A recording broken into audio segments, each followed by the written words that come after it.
you all are staying cool out there. It's definitely a warm one.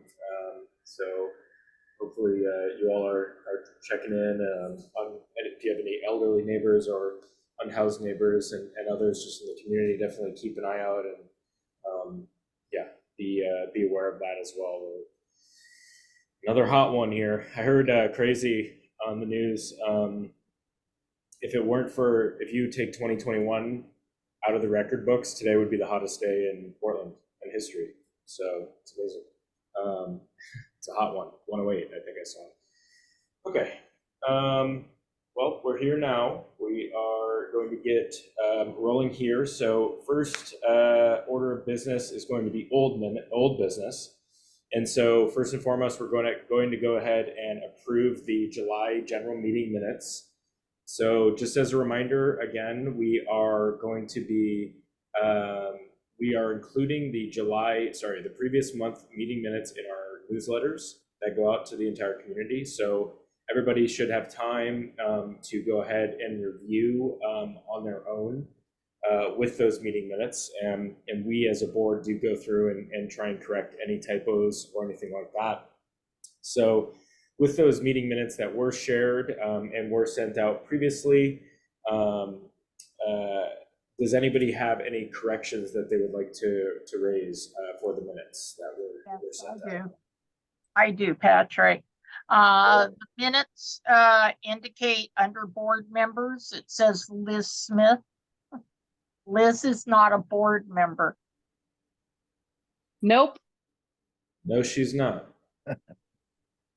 Well, if that's the case, if we do have corrections, I may as well pull this up here and we'll get this going as we go. Oh, nice. Look at that. Drew's in here live. Okay. Anything else, Bernadine?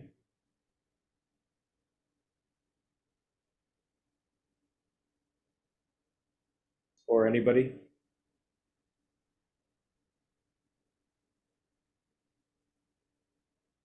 Okay. Nothing else on my end at this point, no. Okay, great. Well, in that case, does anyone object to approving the July, oh, I'm sharing the wrong screen, I think, but does anyone object to approving the July meeting minutes? If you do, raise your hand. All right. Well, if nobody objects, then we have a unanimous approval. So thank you for working through that. All righty. Well, today we're going to... We have a raised hand here. Linda, yes. Do you have a question or some comments?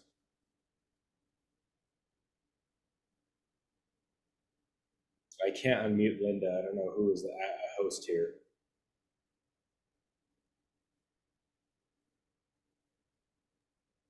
Sorry, just an error. Oh, okay. No worries. RJ, actually, can you make, or who is the host of this? This is our new Zoom. This right? This would be me. Yeah. Yeah. Could you make me co-host? Is that possible? Sure. 1 second. Perfect. Thank you. Okay.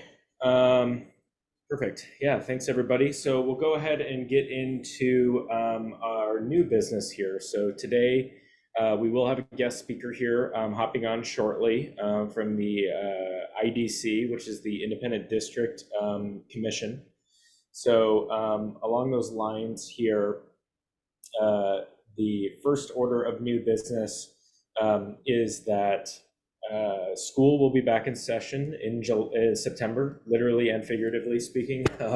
We will be returning to James John Elementary School for our meetings, which is fantastic. So just a reminder for those that have been to our meetings when we were hybrid, we graciously are given the opportunity to host our meetings at the James John Elementary School auditorium.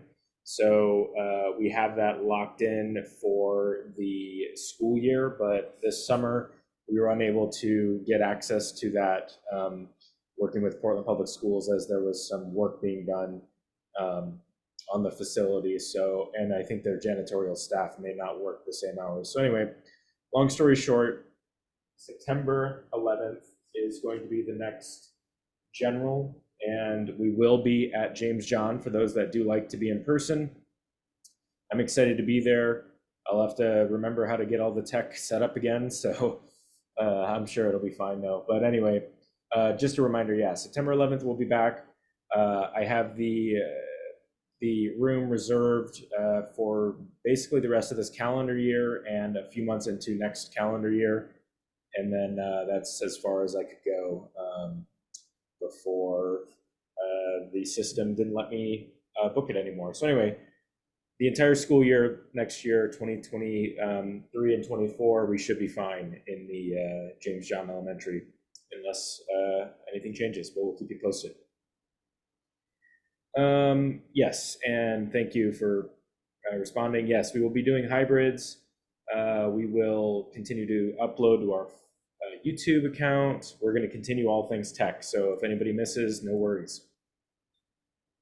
Next piece on my agenda here, from a new business perspective, is the IDC, so Independent District Commission. So for those following along, either on the news or throughout the entire process, there was the election that was done last fall, where the electorate voted to enact new form of city government that I'm sure you all are very familiar with. But the short of it is Portland is going to be divided into 4 voting districts. Each district is going to be electing 3 city commissioners.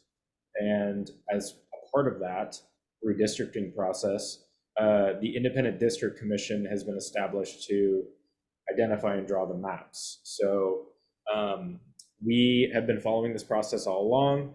July was the month for open comments.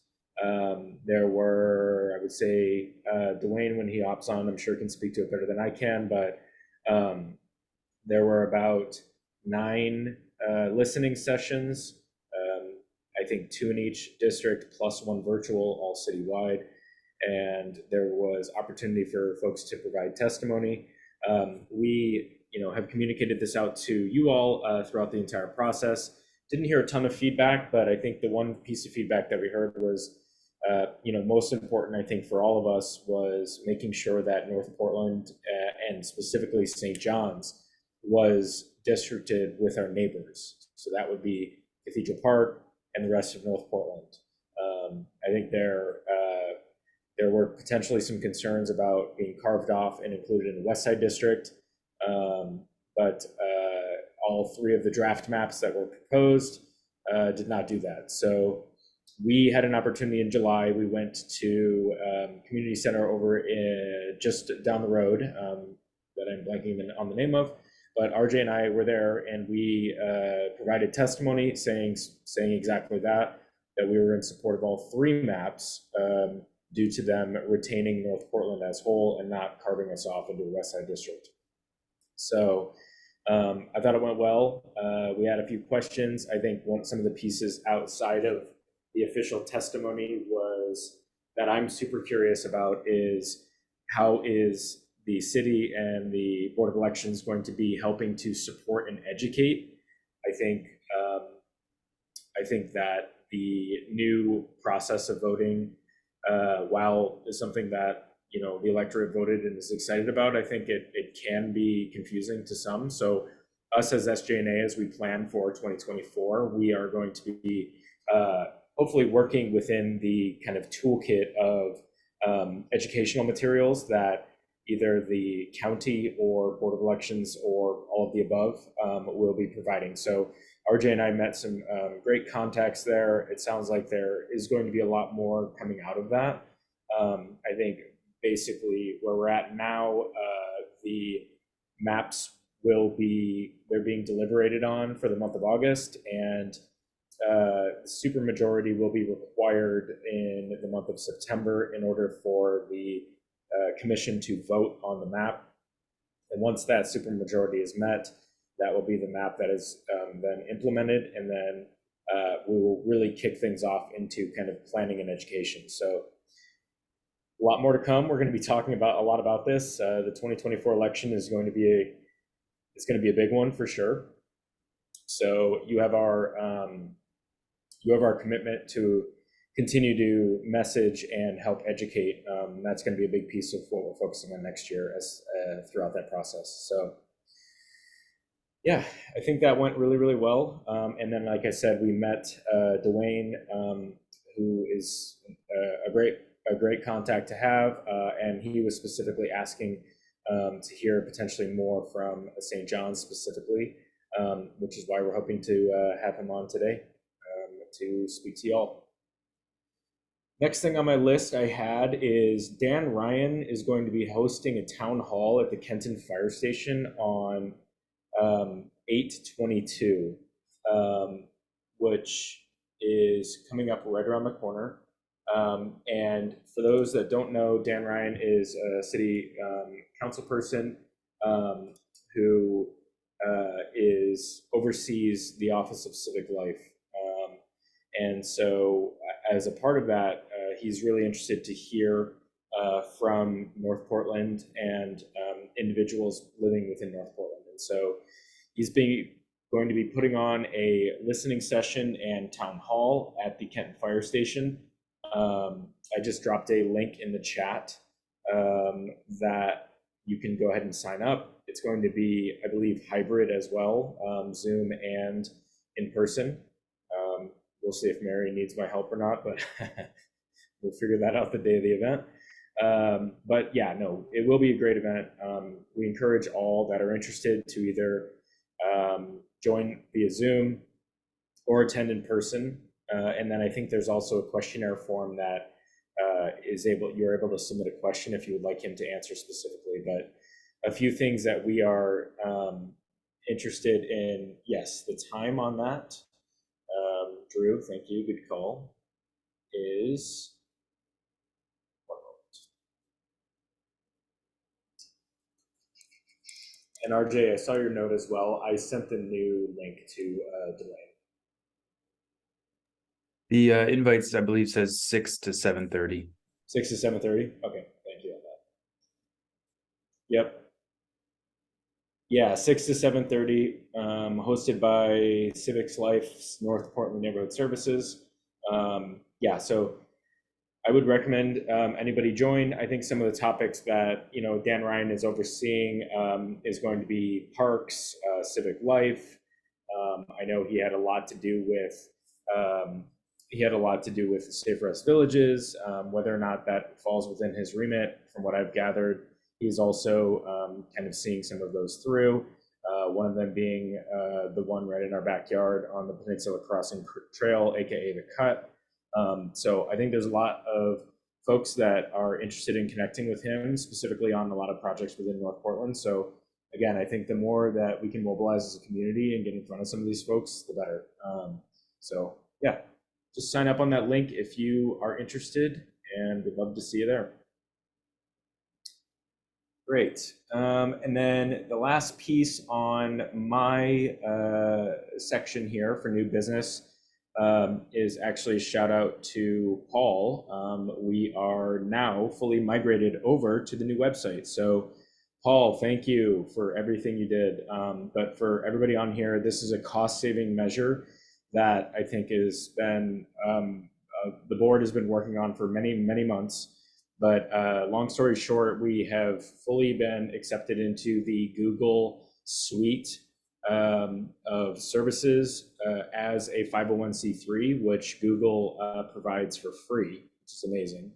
And as part of those Google services, we have access to Google Web, or I don't know what that is, Paul, but Google's websites.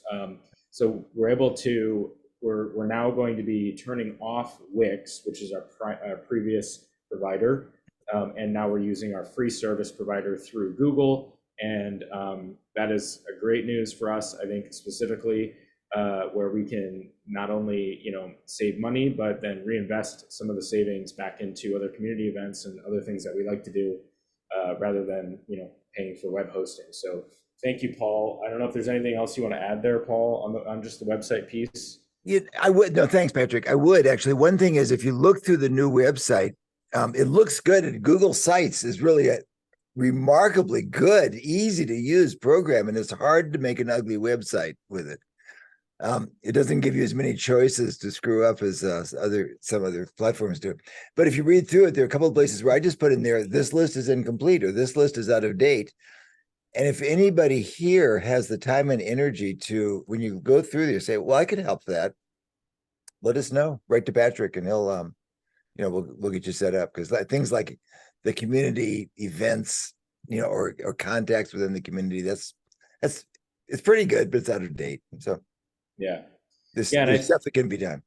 Yeah, and definitely, like, I would say if you all know of community events, like, I'm a single person, I have a full-time job, I work or I live on one side of St. John's, a very large neighborhood. If you guys know of community events or anything that you're interested in amplifying, whether on our website or within the newsletter that I write or even on social, please email me.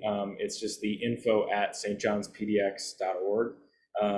I do read all those emails as soon as I possibly can get to them, but yeah, you all are the eyes and the ears and the lifeblood of the neighborhood. So yeah, very interested to hear from you all, and we get a lot of great emails for community events. But yeah, always looking to amplify and partner with anybody who has some cool things coming down the pike. Great. So I don't, unless I'm missing, do we have DaWayne on by chance, or Sophia Alvarez? Doesn't look like it on my end. So what I might do is I'm going to send him a note right now, and then if that's okay, let's jump over the guest speaker piece here and go ahead and kick it over into board updates. And then we'll come back to the guest speakers. So first board update that I had on my list was at large, Paul, if you wanted to provide a Safer Together block party update. Well, I do, and if I can, and I can share my screen, and let me just show you the Safer Together. Oh, crap! I thought it was ready. Whoops, sorry. Well, sorry for 1 second. Let me just get this Safer Together. There it is. Okay. Sorry, share my screen. Share my screen. There it is. So here's this is the Safer Together, the somewhat modified Safer Together page on the new website. And I know there was a lot of requests that I put the schedule of block parties up, and I just, you know what, I'm not very good at, I wasn't well organized. Anyway, it's up now, and I think this is totally accurate. And this is all the block parties we've had. I say we've had, that you've had, because I don't do the block parties, you guys do, and also the ones that are scheduled for the future. And we are right here. Somebody named Patrick. Anyway, no, Patrick's block party is the next one coming up here on the 19th, and then we have these. So if my counting is right, we've had 19, and there are 1, 2, 3, 4, 5, 6 more scheduled. Is that right? 1, 2, 3, 4, 5, 6. 6 more scheduled, which leaves us at 24. And so I would love to have, I mean, we said we were going to do about 30. And so I want to make a pitch for fall block parties. Like today would be a terrible day for a block party. Today would just suck. It'd be awful. You'd have everybody out there dying and passing out. In the fall, when it's crisp and cool, is the ideal time, and you get your grill fired up and people stand around it and you just have a great block party. So I really think that like September is ideal. October, you got some chance of rain, but don't even worry about that, because we're in Portland. What if it rains a little bit? It's fine. We have lots of big tents. And if anybody hasn't done a block party yet and who'd want to, go to the website. We have this little sign-in thing here. Do way down at the bottom you'll find this. I'd like to talk about hosting a Safer Together block party. And if you put your name there, I'll see it and I'll get right back to you and we can talk about whether or not you'd like to do it. So please do that. The other thing is we have we got a lot of block parties coming up, but the One I really want to call your attention to is the one on the 27th, Frog Ferry. And I can talk about that, but there are other people here who can talk about it even better than me. And let me just see, Jennifer, do you want to do a pitch for this or talk about it? Our friend Jennifer is working with Frog Ferry, and we are doing this together. Jennifer, are you there? Let's see. Yeah, Oh, there you are. Yeah. well, and I know that Juan has also worked really hard on this. So Juan, do you want to take a lead, and then if there's anything that you don't have, I'll follow you. Hi, can everyone hear me? Yes. Yeah. Yeah, so we're doing a collaboration, Frog Ferry with Safer Together and SJNA. And this is going to be a block party at Green Anchors. I think it's a perfect place to do one, especially 'cause it's just like for people who haven't been there, just kind of like a public space where people do different things and just hang out. So I mean, obviously it's owned by someone, but they lend it a lot to the community. And yeah, we're gonna have music. We're working on the food. Last I heard, I sent a message to Jennifer about it. But yeah, we're gonna probably have food and boat rides. Say Frog Ferry is gonna do free boat rides for whoever wants to do it. We're gonna have a schedule on a QR code that you scan on the flyer, and it'll take you right to the reservation of the boat. We're probably gonna do some of that the day off, but it would be just better to do it as early as you can to get a space in the ships. And yeah, I don't know if anyone else wants to add to that. I can a little bit. So the effort was to want to include some of the environmental science kids from Roosevelt High School and the jazz band. Conservatives to observe in the federal judiciary. Clerk for Supreme Court Justice Antonin. I'm sorry. Go ahead. There was some Oh. background noise. Yeah, there's still an effort because school isn't in yet, and the permission forms can't be filled out for parents to let kids do events associated with the school directly. We'll probably reach out to just parents through St. John's Facebook group for parents of school kids to see if there are kids who would especially be interested in some of the teaching around river, not only the biology and the environmental impacts of care for the river, but also the experience of being on, in this case, it's going to be the Willamette jet boat, and it will run at 2 and at 2:45 and at 3:30. So there are 3 scheduled runs. It will hold 48 passengers each. So you will need to sign up for one of those times if you want to be able to do the run from the Cathedral Park dock to River Place downtown and back. It'll take half an hour. And in between those, will be Paul and Juan, and I'm not sure who all else, giving the Safer Together presentations with music. And then we're arranging, I've got the pitch out for the Oregon Mobile Food folks to see who has a food truck that would want to move into Green Acres and provide some kind of available food. We can't afford to underwrite that, but because it's a food truck and we're all used to buying from a food truck, hopefully folks will feel that they want to do that and support that vendor. I think Frog Ferry is underwriting the entire cost of the renting the boat and all the insurance, which is a $3,500 ticket. So it's a kind of a big deal to put this together and have the chance to be on the river in that way and experience what it is to ride with a bunch of folks and imagine that as a primary form of commuting as opposed to being in the traffic jams at rush hour, which for all of us who've been there and done that way more times than we want to speak of, I'm just quite excited, obviously, about getting on the water and feeling that as a possibility. So I am happy to answer questions about it. I know too much, truthfully, so I'll just stop right there. Juan, did you have your hand raised? Yes, I would just like to add for people who probably haven't heard me talk about this. I just think that like the way like why this collaboration happened. I think Frog Ferry is just a great project that will help people that live, especially down at Cathedral Park, because right now just commuting on public transportation is not the fastest, and just having this option would definitely improve the life of a lot of people. No, definitely. That's great. One thing I didn't mention is that the top of the afternoon will begin with a healing ceremony led by a friend of mine who's a medicine woman who's coming up from Southern Oregon. She's done this around the world. Her name is Coyote Marie Hunter Ripper. She's a Cherokee medicine woman. And she will work with the shoreline and the waters at Green Acres. This is not a moment of sort of Native American reparation where we're saying, I'm sorry for what we did to you, but this is in fact somebody who has shamanic skill answering to the earth and the shoreline itself.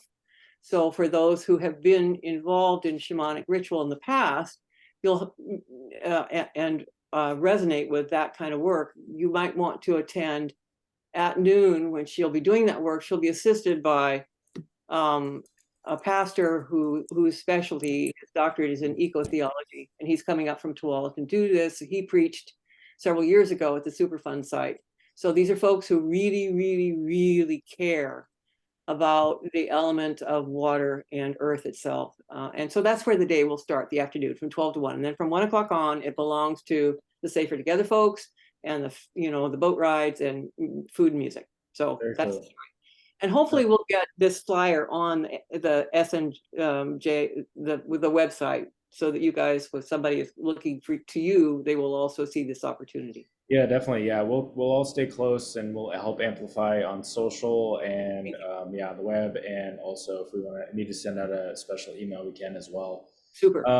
Yeah, and then sorry, just for sake of time, I know we do have our guest speaker here, but Oh, Paul, are you good if we want to maybe move over here to DaWayne, and then we can come back if there's any other Safer Together updates that work? Okay. Totally cool. Perfect. All right, well, without further ado, we wanted to welcome in our guest here today, DaWayne from the IDC that I was speaking to. So DaWayne, yeah, welcome. I know we had a chance to connect at the listening session here a few weeks ago, and it was great to meet you, but I know you expressed interest in kind of getting in front of the larger St. John's community. I did. Thank you, Patrick. I really appreciate the opportunity to speak to you guys this evening. As you guys know, the IDC has been working on developing the 4 voting districts. And we, after the month of July, during that time period where I met Patrick and became familiar with the St. John Neighborhood Association. Throughout the month of July, we had a series of community engagements, as well as continued to hear through public comments submitted to the IDC and the city staff that all contributed to a recent review of several of the remaining maps, and kind of coalescing around a singular map that we still need to refine and have additional conversations about. But wanted to take up this time to sort of answer questions that you may have.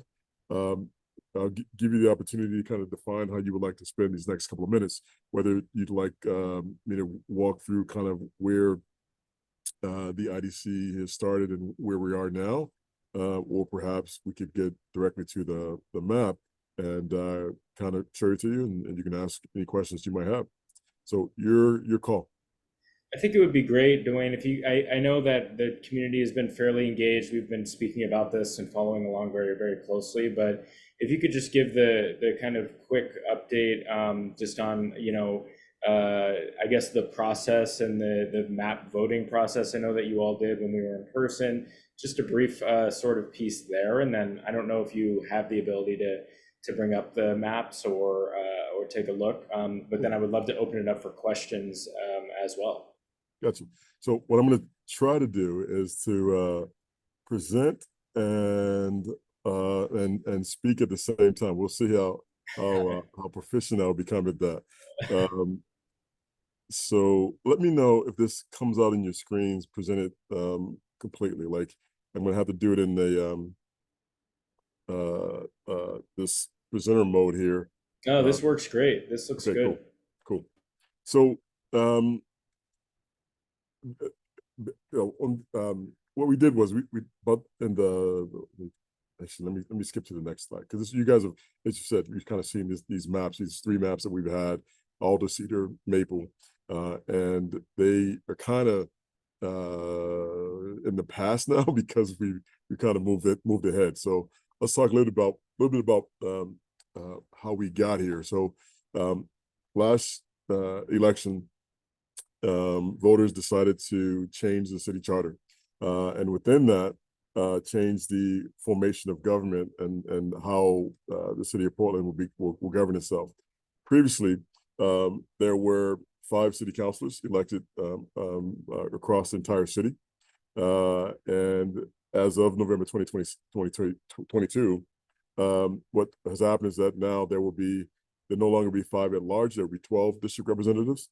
Voters will vote within their selected districts, and each will do a ranked choice voting for 3 district representatives that will therefore sit on city council. And these maps that we will go through and present to city council at the end of this month, these maps will be in existence for the next, basically, until 2030. At that particular time, there will be new census data released. There will be a new commission brought online to look at the population changes at that time and then make decisions for any kind of future changes.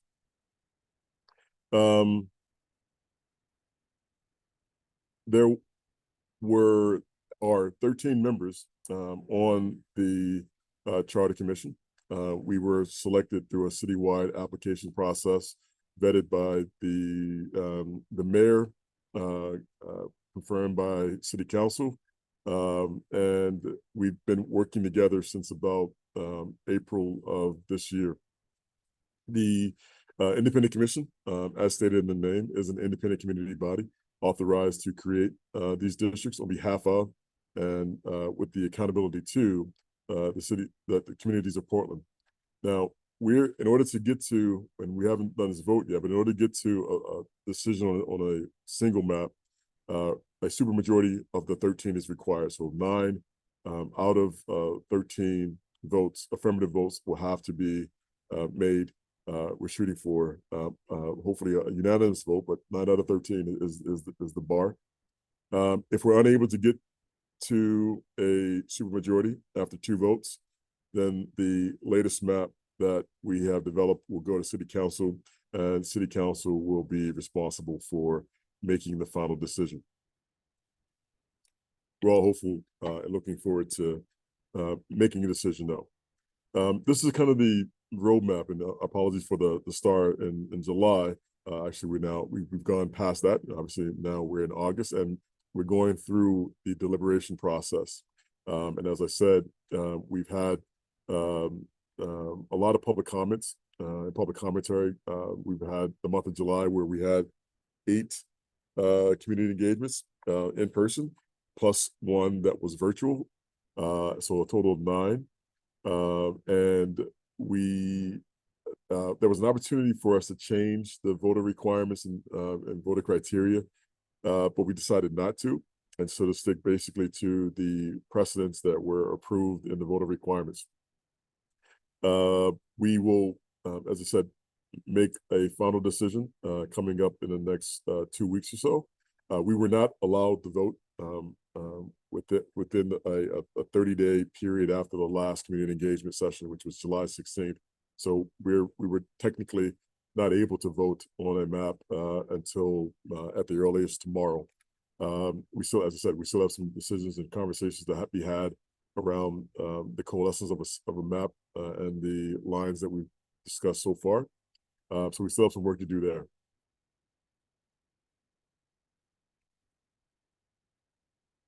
There's, besides the voter requirements, which I'll talk to you in a second, there were some guiding principles and laws that we had to abide by in coming up with these voter requirements. One is the Equal Protection Clause within the 14th Amendment, as well as the 1965 Voting Rights Act. Under the 14th Amendment, there is a notion of 1 person, 1 vote. which requires that voting districts must be of substantially equal population. Under the Voting Rights Act of 1965, districts cannot discriminate on the basis of race, color, or membership in a protected language minority group. Additionally, it prohibits districts for the purpose being created for the purpose of or resulting in any racial discrimination. And as I said earlier, because excuse me, population shifts over time, we were actually bound to use the 2020 decennial census data, and will allow the 2030 data to inform the next map, so that we could not take into consideration any forward-looking information. We had to stick to that the census data of 2020.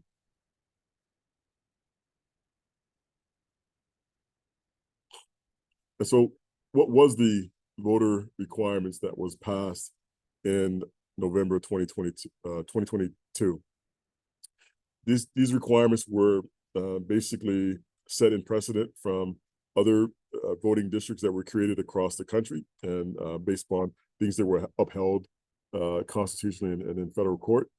And as you said earlier, we decided not to change any of these. For the most part, these districts must be contiguous and compact. They must utilize existing geographic and/or political boundaries.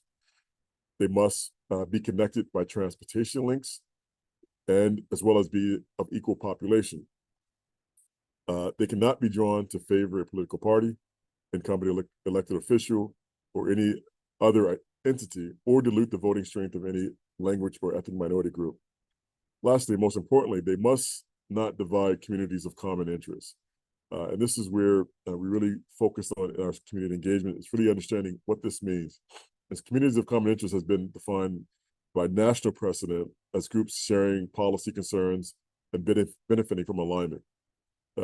It's been proven that separating communities of common interest lower the community's ability to be effective in developing policies and setting priorities. Again, we didn't change any of these priorities that were given to these requirements as given to us by the voters in November 2022.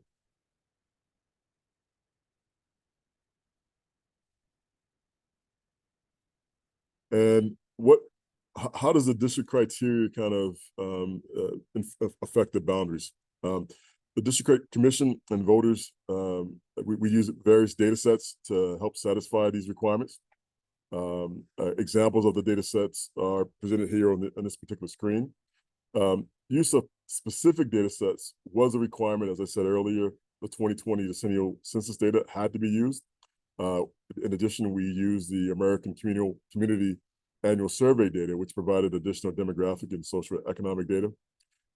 Additionally, some of the data sets that we use were layers that defined boundaries that were already established. So, for example, political boundaries could be, school districts could be used as political boundaries, as well as defining boundaries of common interest, because they aggregated a lot of shared concerns. The district commissioners also used consultants who helped us understand the data sets, build data sets, and understand what the data contained and also the limitations of that data. But again, defining this notion of communities of common interest is and was the reason why we had a high level of community engagement. We wanted to really understand not how to map these lines, but really how do you map the community's interests and priorities, and how far out do they radiate? I mean, think about this. This is the first time Portland community members had to not choose their neighbors, but choose their neighboring communities and how they will relate to one another, and how currently connected are they, and how far out, again, as I said, does that connection really really radiate? What are the natural boundaries that change the sets of priorities that communities may have for themselves and for each other? So that's why we committed ourselves to this community engagement piece. This was the heart of the work that we had to do. Get to the last slide here. Just be on my screen. Wanted to present also kind of the level of engagement that we received across this time period. And so Portland's engaged with the district commission in a variety of different ways to help support not just the draft maps, but also obviously through the community engagement process that we went through in the month of July.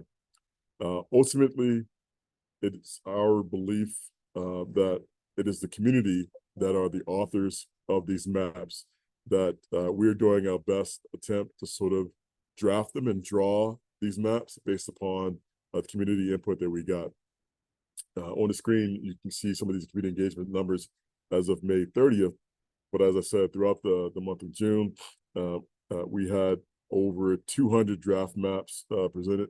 We had additional draft maps presented through our community engagement discussions in July. In addition, commissioners, we've attended multiple community-led districting events, held individual meetings with community leaders. I spent hours kind of reflecting on the contributions that we received through this process. Throughout the process, the district commissioners has centered on voices that aren't traditionally heard in Portland's decision-making process. We try to do that as best as we could, but again, recognizing that there are challenges to that, and we are fully aware that there's a lot of work to be done in terms of community engagement, having infrastructure such that those voices actually can be heard when civic engagement and civic decisions like this do take place. And so a lot of work to be done. We're going to work with the Government Transition Office to share some of the findings that we had and ensure that there's an opportunity for building on and scaling on those things that we've learned. Any questions so far? This is great. Yeah, no, I think, yeah, we'll open it up if anybody has any initial questions. Go ahead and chime in here.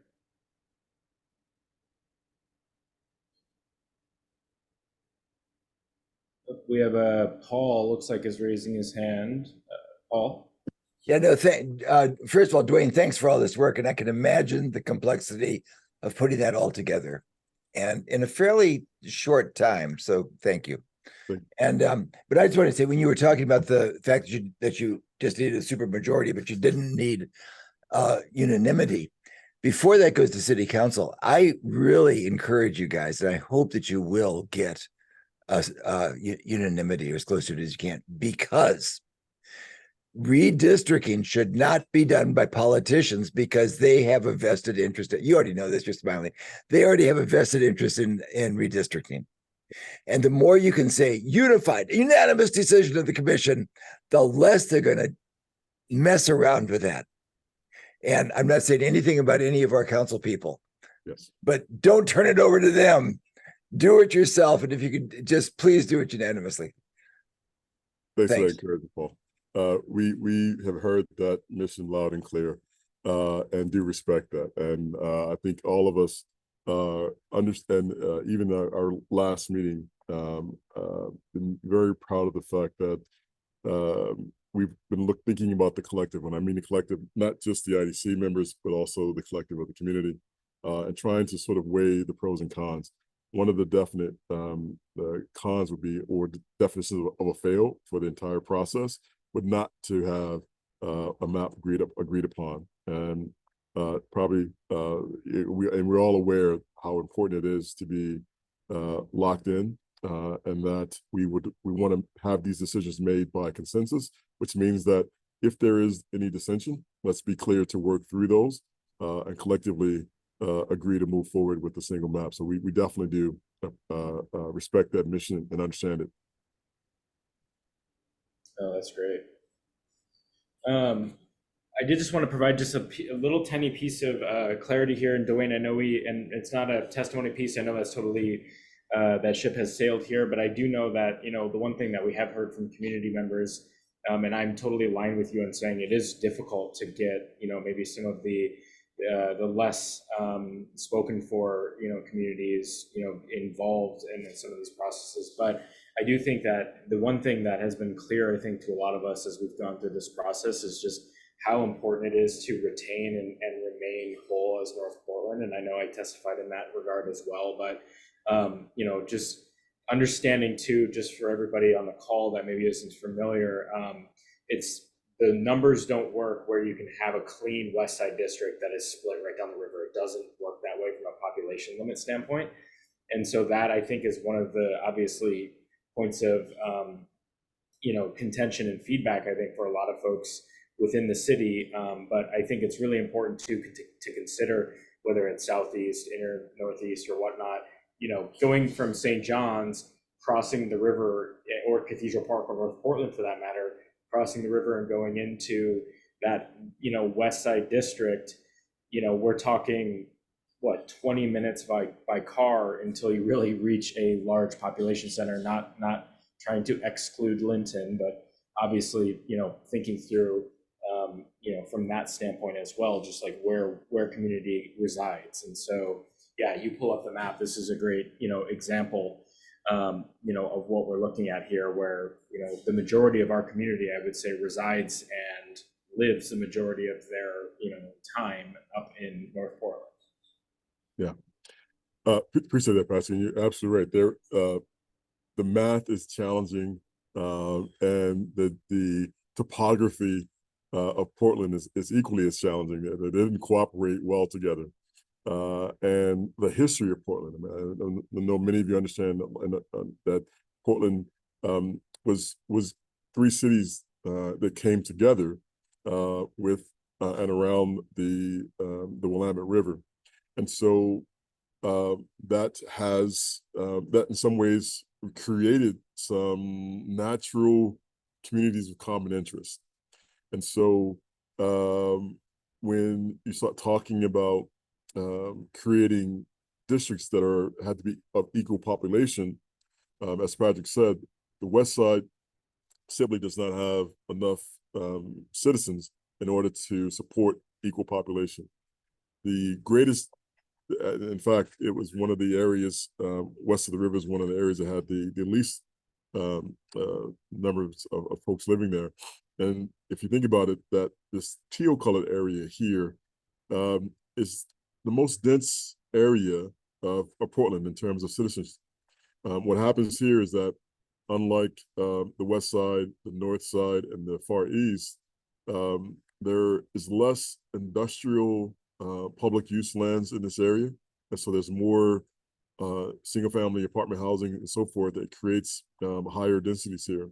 And so really trying to manage this sort of like the separation in communities by these natural boundaries as well as highways and thoroughfares became problematic, given that we only have the 4 and they have to be of equal population. And you can see the population bands to the right over here, showing that teal area still has the largest at 168,000 folks living there, versus even when we pulled in a part of, at this particular point, the Selwood, Eastmoreland, Westmoreland communities, it's still not as great a population as that teal area. That lighter blue area is still about 3,000 folks shy. And then on the east side, even though you pull in this northern part of Portland along the Columbia, well, that's the airport. There really isn't a lot of population there. And even as you go over to just north and west of St. John's, that's reserves over there. Then once you cross the river into the Linton area, like again, not very populated out there because of until you get south of Forest Park. So it created some challenges. The topography definitely created some challenges for us, and the topography creates challenges in terms of like definitions of communities of common interest. And so our best effort was to ensure that because there will be 3 representatives per district, that there is a weighting there of common interests, such that if we having to bring in the Selwood, Westmoreland, Eastmoreland folks into the west, that they have enough weighting there to represent themselves. Obviously, this is still creating some challenge, and there is tensions there that need to get resolved and talked through. But ideally, again, we're talking about bringing together and doing our best to represent the entire, all communities of Portland with better representation. So we still have it would have been impossible for us to have a perfect match in this first attempt, but we feel like we're doing our best in trying to manage it. Any questions about the map that's presented? Yeah, any thoughts? So there was a note in the chat about I-5, I'm assuming, from Sandy. But yeah, everything I've seen, it's going to be, from what I've seen, north and northeast Portland. So I-5, I think there maybe was confusion as far as the dividing line, but yeah, you can see that going right down there, right under Vancouver, right through. Yeah. But what is the little white triangle to the upper right of the teal here? Yeah. So Cover that up. yeah. So there are communities within the Portland boundaries that are and have been historically unincorporated communities. And so that community is not a community that actually, while it's within the boundaries of the city of Portland, the physical boundaries, it is not a community that is part of Portland.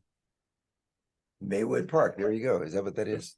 Yeah, Paul, you need to read the Wikipedia I know, or something. yeah. You have to read about this. Yeah, we know. I was looking at the west side. There are all these little ingresses and outgresses, and it's just like there's so much politics and all that wildly crazy. Looks like the coast of Maine, you know. Yes, Indeed. indeed. Crazy. Any other questions for DaWayne while we have him here? I think we're eagerly awaiting, and I know we've connected. I'm so bad with all the acronyms, but the government transition. GTAC. Yeah.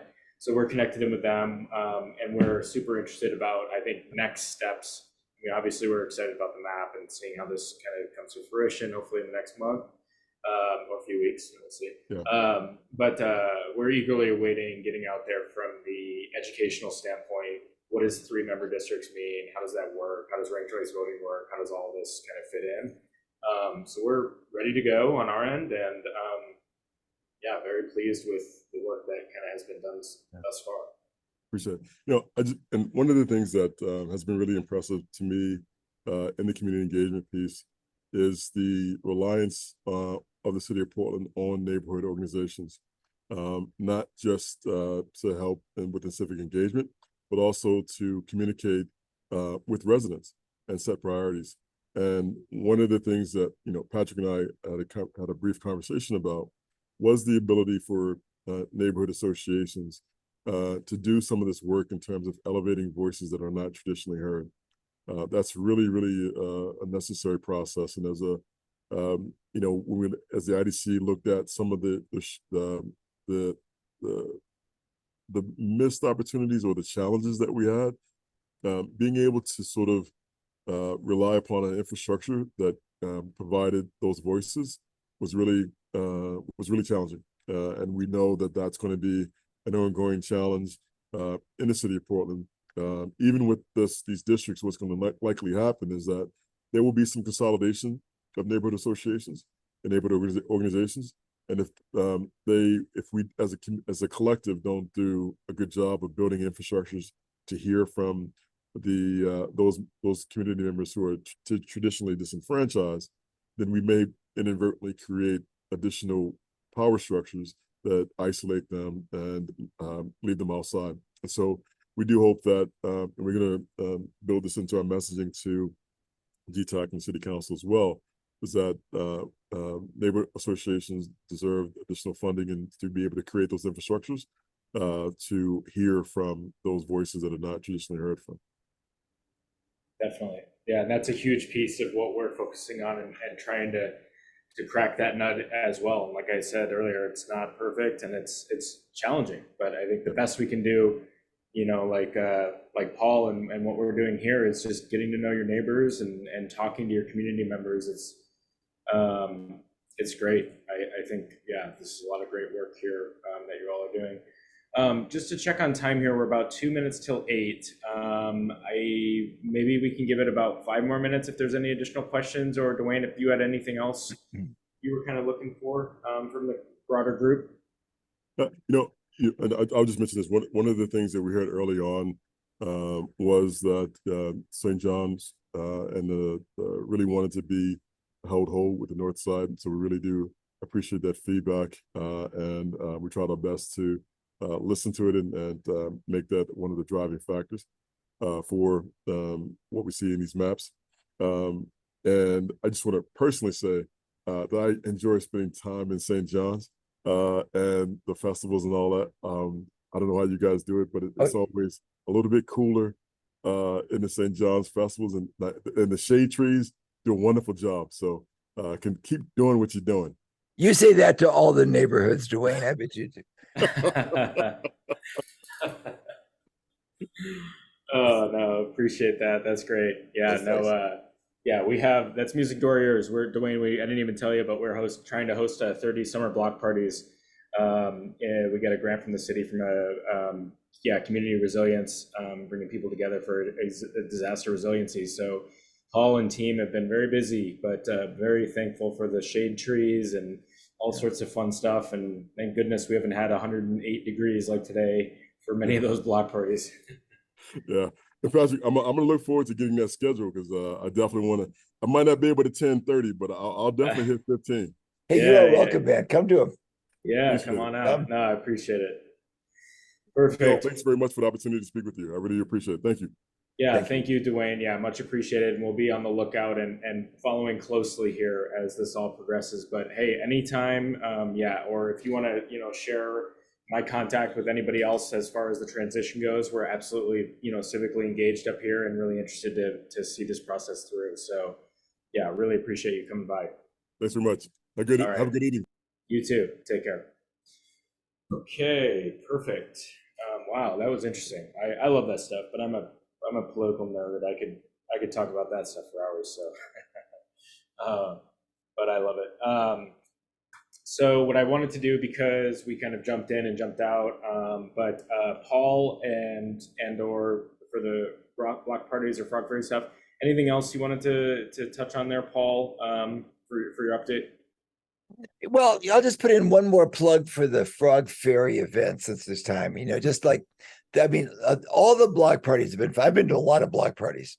I missed a few with COVID, but otherwise I've been to all of them, and they're all fun. But this is going to be like thrilling, because we're going to be out on the river on a boat, and I was told that the boat's going to go, upstream at sort of like the ferry's pace, which is pretty fast. But when it's coming back, they're going to open the throttle so you can get the full jet effect. And it's so don't miss this. Don't miss it. Bring your friends. We want to fill the ferry. It's going to make 3 trips. If they're empty seats, it'll be sad. It'll be sad. Yeah, we'll definitely continue to message that one out. It sounds like a blast. Okay. Perfect. So just jumping down the list here, I wanted to go ahead and kick it over as far as the rest of our board updates to RJ, Vice Chair. Hey y'all, super quick today. First update is just we've updated our Zoom account. We have a feature called Translated Captions now. So if you go down to the bottom menu bar, there should be a captions button there that you can turn on. You can set the language that the meeting is in, which will be English, and then you can choose what the captions are translated into. That could work in reverse if we do have somebody join who is Spanish speaking, for example, and wants to raise a point or bring an event forward or do anything like that. You would go in and be able to change the speaking language to Spanish, translated language to English. But yes, so we're trying to increase our accessibility here. So we've added this feature to try and have something that anybody can join and get access to the language of their choice. So any questions ever about that? Let us know. Please spread the word. Let people know that you can always enjoy this meeting in the language of your choice. And the one other item for me is just shouting out upcoming neighborhood solve cleanups.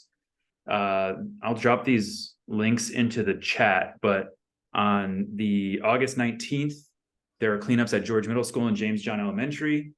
They're having kind of a school clean day. There's other places in North Portland where this is going on. So that's this weekend. On August 26th, there is a Kelly Point Park cleanup.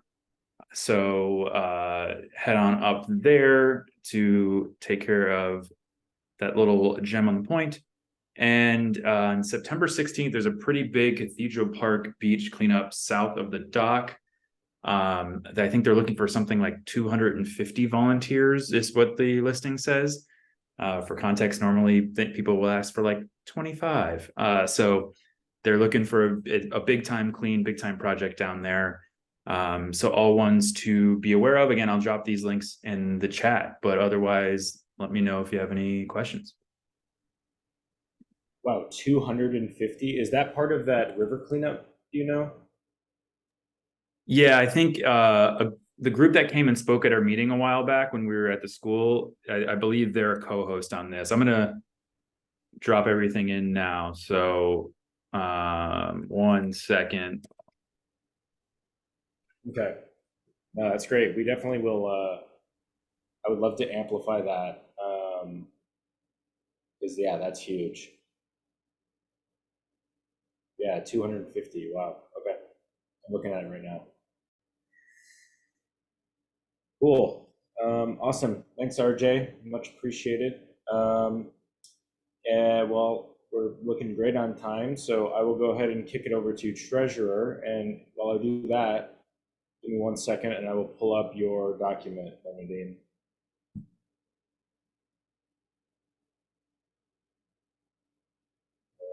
Share my screen.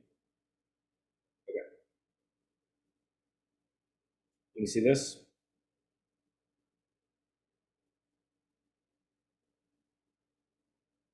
Bernadine, take it away. Okay, first up, our general checking account. This report's from July 9th to August 13th, yesterday. We had a beginning balance of $12,789.03. We had no income, but we've had expenses. TechSoup, that was $18, July 15th. That's part of the web services. Zoom, $124.95, and that's with the discount of us being able to show and prove, send off our IRS determination letter. We are a 501c3, so we get the discount. And then MailChimp, August 3rd of $33.57, and that is a decrease from previous months because we were able to go through them also and get a discount proving that we were a 501c3. So total expenses, $176.52. Our ending balance is $12,612.51. Of those funds, restricted is the Metro account for our cleanups and that sort of stuff, is $3,085.60. And then the Safer Together grant, we have $7,708.93. And we still have restricted funds of $65.65 for Day of the Child. This is George Middle School's check, and I will be checking with the secretary there next Monday in regards to that and see what's happened, because that was supposed to have been taken care of and stuff, but it still has not come through the bank and stuff. So our unrestricted funds are the $1,752.33. The next account is our art fund. Same dates, July 9th through August 13th, beginning balance $100.04, ending balance $104. The next one is our bottle drop. Same date range of July 9th, August 13th. We started out with $570.14. We had bags dropped. Can you scroll that down, Patrick? Thank you.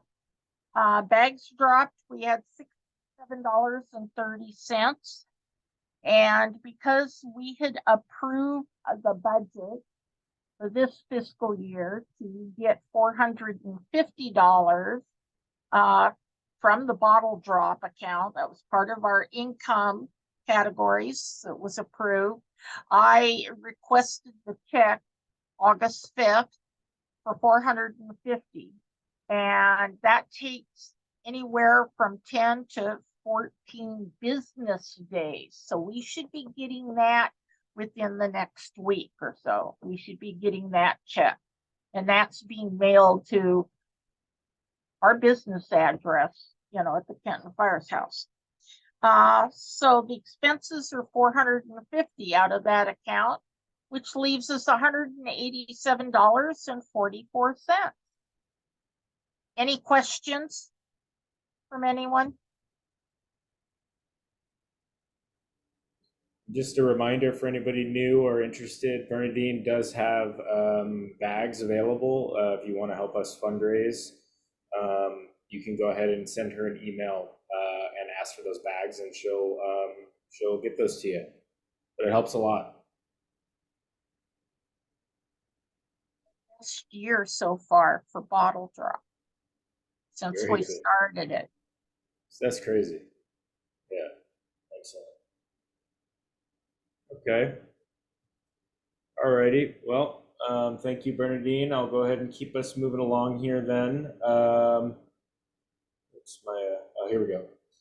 Next up I have is safety and livability. Austin, take it from here.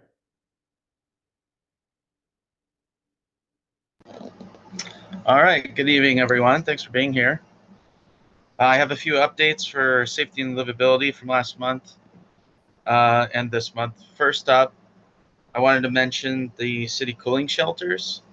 There are 4 official shelters that will be open until August 17th. Multnomah County East, 600 Northeast 8th Street in Gresham. That's open from 1 p.m. to 8 p.m. Cook Plaza, 19421 Southeast Stark Street in Gresham from 1 p.m. to 8 p.m. Old Town Cooling Center, 435 Northwest Gleason Street in Portland from 1 p.m. to 8 p.m. and the Lloyd Center from 11 a.m. to 6 p.m. And I'm also going to post the link to that in the chat in just a little bit. The city was made aware that we don't really have a North Portland cooling center, and they hope to address that in the future. And now I'm going to switch gears to the annual police report, which I will post the link to in the chat. Police Chief Chuck Lovell stated that 80 new officers were hired last year, but 63 officers left due to either retirement or for other reasons. A record number of homicides and near record number of driving fatalities last year. He restated that due to a bottleneck at the state level, new hires are waiting to become trained. And he acknowledges the speed racing issue that is affecting North Precinct, and that police missions that were run last year did help reduce the number of racers.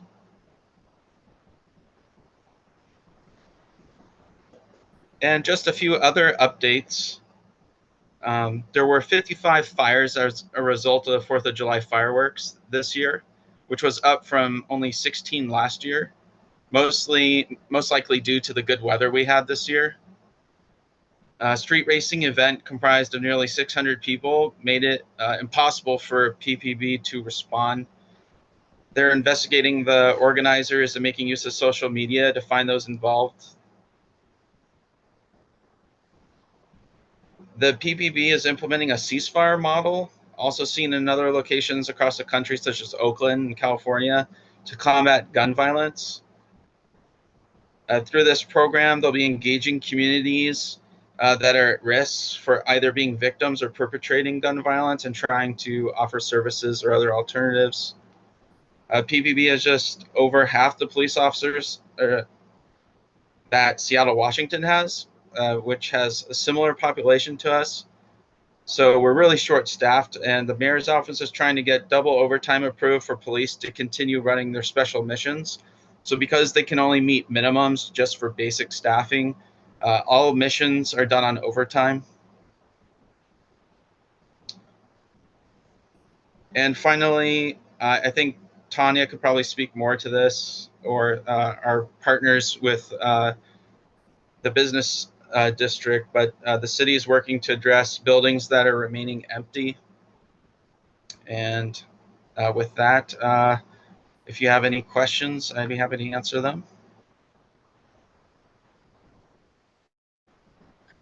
I'll just tag on then, Austin, about those empty buildings. There's, as you all know, there's a lot of empty buildings in a very compact space along Lombard, and we've just lost 2 more spaces this year with Rockabilly moving and Salty Teacup moving then in September. So I've been working with PMO and Prosper Portland in order to try to get them to move on making the owners of the buildings responsible for some of the repairs of the buildings, instead of currently the owners are expecting the businesses to fix everything. So like if there's a roof leak, it's like it's up to the business to fix it, and it's just really not fair. So that's what Austin was talking about. So working on that. Thanks, Tanya. Cool. Tanya, as I did have a question just on a safety and livability front. Do we know anything about the satellite DA contact, or I haven't heard any? So we're going to have another roundtable with the DA and the new prosecutor next week. I've met them and I've showed them different places where they can rent space to be in St. John's, and they told me that they would look into that, but they have, to my knowledge, they have not rented anything. And but they said that they were going to, starting in August, they were going to start being here in St. John's at least 4 hours a week. But I haven't heard an update since. And then last week, when I asked for an update, they said that they'll do this roundtable and they'll explain everything. So at next meeting, I'll have more information. But at this stage, all I know is we're going to do that roundtable and find out. Okay, cool. Yeah, the only other thing I was just curious, I think I had heard previously that there was some effort being done to improve the lighting from a safety and livability piece, especially around the plaza. Is that something that is still last year I applied for $100,000 grant to put in permanent lampposts in the plaza for permanent lighting.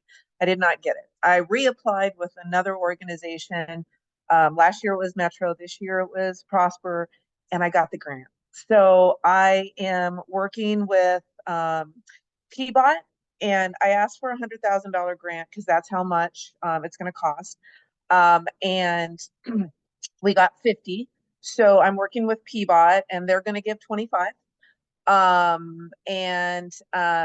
We have to raise 25,000 to get the rest of the lights. But I think that and just talking about that in today's PMO meeting, PMO committed to 5,000. So we'll be asking larger businesses, any community members that are interested in donating to help come up with the remaining 20 would be great. But yeah, so I'm meeting with PBOT actually on Wednesday afternoon to do a site walk along the plaza. But it's going to be the type of lamppost that will match with more like the clock, Lion, the Witch, and the Wardrobe, as Liz says, type of lampposts. And they're going to have the stands out where we're going to do hanging baskets in the summertime and banners and all that. But the plaza is going to be nicely, beautifully lit permanently. Excellent. That's amazing news. Thank you. Alrighty. Well, I'm going to keep things moving here then. Thank you, Austin and Tanya, for your updates there. So next up is land use. So just as a reminder, this position is still vacant, but anybody that is interested you know, we can always use the help, and I think it deserves its due diligence, just like all of our other sections that we focus on.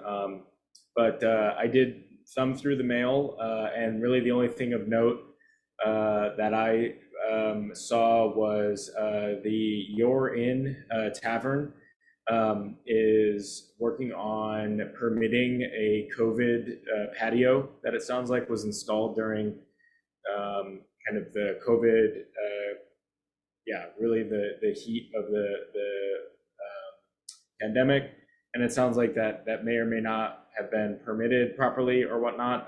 So they are right sizing that, getting it all adjusted, and adding in some additional fencing and also some shrubbery. So I can just kind of show you this very briefly. Here's the proposal. If you can see the little hand sketch. So they're adding some additional kind of fencing and fast growing shrubs. And this is the proposed lot. And then there's also going to be an external storage container for storage of the bar, kind of external storage piece, and then adding some additional shrubbery to either reduce sound or visibility. But that's in the works. It has been filed, submitted. Basically, I believe we have until August 21st if there's any written comments or anything, either for or against this. Well, actually, sorry, more for or against. If you're okay with this, then no comment is the best way to approach, but that was really the only one of interest that I had. Any questions land use wise?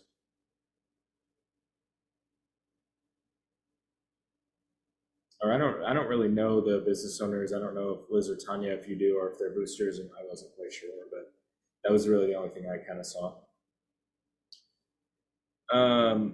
Perfect. So just continue down the list here. Go down to at large. So I know we spoke about a little bit, but do we still have Juan on here? If you want to give any additional updates? Oh yeah, I see that right there. Frog Ferry updates or any other additional updates, Juan? It's all yours. Yeah, no, I think I was just gonna add that in the same space, where we're gonna have the Frog Ferry party. The Mosquito Fleet has a free kayak lending library, and I'm just gonna drop my email in the chat if anyone's interested in that. I can just send you the form, and then you'll get a code, and then you can just rent the kayaks whenever you want. And also, I wanted to add, maybe Paul wants to talk more about it, but we're planning to have a listening session at the Pier Park Apartments. And this is related to the work that I've been doing with trying to reach the Latin American community. And I think that, one of the questions I have, because I see when I ask for their emails or talk about the neighborhood association, I just don't see, I don't seem like they're very interested in it. So I would like to ask them, how would be an effective method of communicating what we're doing, or how would we make it easier for them to engage? And maybe that's what we're going to ask them when we go to the listening session. I don't know the details, but Paul knows more about it if he wants to speak about it. You know, it's we have a date. I think our friend there, Marissa, will help us set it up. I think we need to have a proposal that comes from the board, and when the board meets, we should do that. She was first she was saying September, then she said October would be better, or I think the first week of October. And they'll host it, which is great, and she can get the word out to people. So that's excellent. Yeah, yeah, we can take that up on the board meeting, and I know that we have a lot of interest there, and we'll show up, and yeah, it could be a cool model as well. I think what really struck me with DaWayne and what we were talking about too is how do we, it is difficult potentially to get voices heard from kind of disenfranchised communities around Portland, but I think that's on us to try and solve and troubleshoot to figure out how can we make that easier and connect in. So I'm super excited about that. I think that aligns really well with kind of our our overall mission as a board, which is fantastic. So thank you, Juan and Paul. Appreciate it. Yes, Austin or Rebecca. Well, it was just me, and when our daughter went to Sitten, the elementary school there has a direct line to a major portion of those residents, and any sort of working with the principal over there would probably also help, and or get you closer to a lot of those families in that area. And Paul, we have a good relationship with that principal, right? The assistant, we met with the assistant principal, who's great, just great. Right. Doors I mean, open. even like if you had a flyer that they gave the students to take home. Oh, yeah. Because they do a lot of that sort of flyering with the kids, and for what it's worth, that particular school feeds directly into the Pier Park apartments. I mean, Totally. That's their local school, so. Yep. These poor kids have to walk through a beautiful forest to get to school, and they have to walk back. It's just the way they. Not like the old days, Paul. Right, uphill both ways and 2 feet of snow. Just kidding. I love it. So yes, we'll keep things moving here. Transportation, Matthew, and or all things that you're focusing on. Any updates on your end? Nothing transportation related. Nothing really big, to be honest. I have been working on grants for public art, but it's going to be a little while. Gotcha. Okay. No, good stuff. I will say to the broader team here, we're not quite ready to announce everything, but we are working on some transportation related efforts targeting 2024. I'd say be on the lookout for our newsletter and social media. We are looking to do some surveying on just ways of getting around the neighborhood that I'm hoping we can all as a board put together here soon. So more to come there, but a lot of really great conversations and excitement happening. Carol, outreach, anything on your end? Yeah, just a couple things. I will definitely repost on our social media all the solved cleanups that are coming up.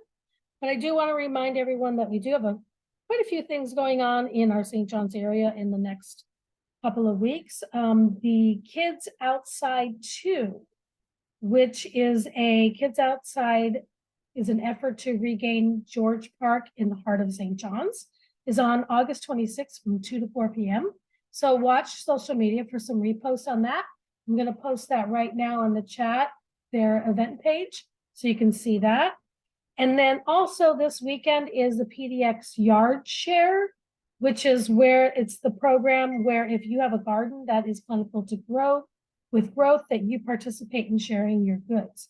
So that also I'm going to put again in the link here, as well as the last one I spoke about, and watch for it. I will repost it this week because these are all upcoming events in the next week too, on our social media platform, as well as again, our Safer Together, all kinds of programs. So we're quite busy. And just a reminder to anyone, if you have an event going on that is for our public in the St. John's area, please tag St. John's Association, and then it makes it easier for me to repost it and share it on our stories as well. But again, it needs to be an event that is around our community more so than trying to sell something. Okay. And I guess that's it. Anything else you want to add, Patrick? No, that's great. I think the Kids Outside is really cool. It's actually, George Park is right in my backyard, but it's a really, really cool event. It's an action-packed day on the 26th, but I'm definitely going to be trying to get over there. But we are also going to be potentially partnering with the organizer of that event. But basically they're looking to kind of make that park a little bit better and more kind of inclusive to all residents. Right now it's unfortunately over the years kind of just been turned into a dog park, and they're trying to get more, community events, more playgrounds sorts of pieces and whatnot. So Really great event. Super excited to head to that one. So yeah, mark your calendar for that on the 26th. Yeah, and if I could just add, take a look at the Facebook page, see who the organizer is and how he's trying to give back to the community, being someone who has kind of hitting the streamline and is trying to give back to his roots. So it's a good organization. I did notice today that they are looking for food vendors, and they had over 200 participants last year. So if you are a food vendor, reach out to them. And again, I put it in the link. I put the link in their Facebook page. They don't have an Instagram page at the moment. Hopefully they'll do that if they're listening to us. But that's it. That's all I got. Excellent. Thank you, Carol. Let's see here. I think we got everybody on the board, and if I didn't, I apologize. But we can go ahead and pass it over to boosters if you'd like to provide some updates.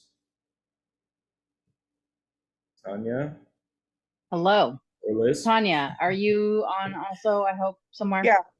Okay, Okay. I'll let you go ahead and do events, and I Okay. will pitch in if you want me to. Okay. First thing is that I hope you all noticed that the clock is completely working. The time has been right for over a month now, the new LED lights, so it's a miracle. So yay to that. And with that, this week's game night is going to be canceled because of the heat. Our last game night is next week. It's been a wonderful thing. The businesses have very much enjoyed posting that. So the fall fling is September 30th on Saturday. It's going to be a district-wide thing. It's from 11 to 2 in the plaza. We're going to be having bands, music. There's going to be art, activities, hula hooping, mini horses, all sorts of things like that. And public math day is also the same day. So there will be activations throughout the district in that. All the businesses will be having specials, and we'll also be doing some public math activities in the plaza as well. At 2 o'clock that day, we are going to be doing a clock and plaza dedication to celebrate the clock being done. We're going to hand out clock stickers, and PBOT and PMO will be there to celebrate what they have done in order to help the plaza and beautify St. John's. And so it's going to be a beautiful thing. So we'd love the more people, the better. Trying to get PBOT to pay for clock cookies to hand out as well. So anyways, it'll be a lot of fun. We are going to do the Halloween walk again on 11/28, and that's going to be an awesome thing. All these events, I've also applied for permits to close Lombard. We don't know if that's going to happen for sure or not, but the permits have been submitted. And then the ugly sweater events are happening. So by 11/6, St. John's is going to be decorated in an ugly sweater. All the businesses are going, or most of the businesses are going to have ugly sweaters in their windows. There's going to be a scavenger hunt, all sorts of stuff happening, and we're going to have the tree lighting on 11/17. We're going to have the ugly sweater celebration and shopping event on 11/25, Small Business Saturday, and then we're going to have the ugly sweater bar crawl on 12/9, which is going to be in person hosted, and we're going to start at either end of the district and meet in the middle. So if you live on one side of Lombard, you can start over there, and the other side you can start over there, and then just meet in the middle and be really happy when you see everybody in the middle, because you're all going to be slightly tipsy. So that's the events. Lots of fun. And I will add in a little bit of my own thing. So there's also events that are not boosters events, but we kind of help shout out about. So one of them is Weird Sisters hosts knitting drop-ins in the plaza on Wednesday nights through the end of the month. I think they're actually going to September 6th. You just drop in from 5:30 to 7. You can knit or learn to knit. So that's really fun. Open to the public in the plaza. And then on August 31st, I don't know if you've seen the sort of Bollywood style dance parties that have been happening. We've had 2 already this summer. I mean, it's pretty loud. I don't know how you could miss it, but they're really fun. People can get out there and dance. It's totally age friendly, free, and the group that puts it together is really fun. They want to come back to St. John's again on August 31st. So mark your calendars because they're coming back. And if you haven't been to one, they are really, really a good time. Very cool. Yeah, they're very, very fun to check out. I have 2 left feet, but yeah, maybe I'll have to get out there and give it a go. Yeah, I was happy to find it. It is fine. Fun. It's fine just to watch. You don't have to. Yes, yeah, you were there, Paul. But you guys, I mean, of course, I am a great Indian dancer, but I didn't want to show them up. But just being there is fun. Just watching the community come together in this way is extremely unique and joyful. And like I said, it's kind of loud, so you can't miss it. So it's really just, I mean, everyone who's gone has had a good time that I've seen. So definitely come. Very cool. I love it. So many fun events. It's great. Well, let's get this heat out of here and then keep going with all the fun stuff. All right. Well, I think the last thing we have on here was SJCO. I know David's on. I don't know. Do you have any updates for the broader group here? Hey, good evening, everybody. Yeah, I'll keep this pretty quick. The only big updates I've got are we are planning on having a fall market about mid-November, and we are also planning a holiday market about mid-December, early to mid-December. So we haven't done those since 2017. So we're pretty excited to bring those back as well. And then the other big thing we've got going on right now is we have partnered with a group called SUMA at the farmers market. And what that does is it allows folks that are using SNAP benefits, EBT, that kind of stuff to make their money go further. So it's an application, they download it on their phone. I believe they get matched. I'm going to get the dollar amounts wrong, but it's something like every dollar they put in, they get matched $1. I'm be able to send you the link later on, Patrick. I've been out of town for a little while, but I'll get you that information. You can pass it out to people, but it's a really good way for folks to make their money stretch a little bit further. Other than that, just business as usual over here. Perfect. Well, thanks for everything you do. Yeah, it's been great. Love to see so many people out at the farmers market this year. It's been, it's been a special one. I love the new landscaping, by the way, too. I think that I'm excited to see that take off and grow and how that's going to look next year.